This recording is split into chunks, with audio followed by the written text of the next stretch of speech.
کسی پر زکوٰۃ لازم ہوئی، وقت پورا ہو گیا، اس نے ادا نہ کی اور اس کا انتقال ہو جاتا ہے انسان کا، تو اب کیا زکوٰۃ اس کے ورثاء ادا کریں گے، معاف ہو جائے گی؟ فتاوی اہل سنت میں بڑی تفصیل کے ساتھ یہ مسئلہ لکھا ہوا ہے، صحیح.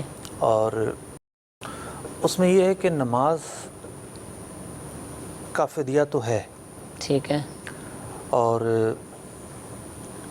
حج کی وصیت بھی ہے صحیح. کہ وصیت کرے گا وہ. اسی طریقے سے جو ہے وہ روزوں کا فدیہ بھی نکالا جاتا ہے، لیکن زکوٰۃ کے تعلق سے اس طرح کے فدیے کی کوئی صورت منقول نہیں ہے. ٹھیک ہے.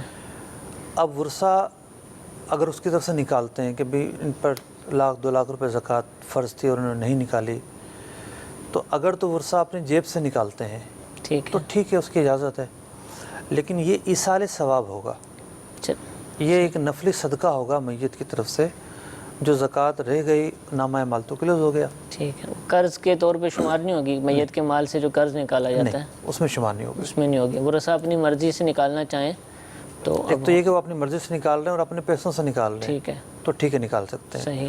دوسری صورت یہ ہے کہ ورثہ مال وراثت سے نکال رہے ہیں، ٹھیک ہے، تو اگر سب بالغ ہیں اور سب راضی ہیں تب بھی ٹھیک ہے. ٹھیک ہے. اگر سب بالغ نہیں ہیں یا تو جو نابالغ ہیں وہ اجازت نہیں دے سکتے، یہ نفلی کام ہے، ٹھیک ہے، اس کی اجازت نہیں دے سکتے.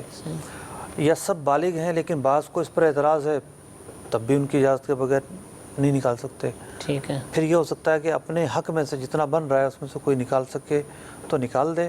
یہ ایصال ثواب ہوگا. زکوٰۃ کے حوالے سے جو بھی ان کا کوتاہی اور غفلت کا معاملہ تھا تو نامہ اعمال اب کلوز ہو گیا، بند ہو گیا. ٹھیک ہے. تو اب تو یہ ہے کہ ان کے لیے دعائے مغفرت کی جا سکتی ہے. ٹھیک ہے.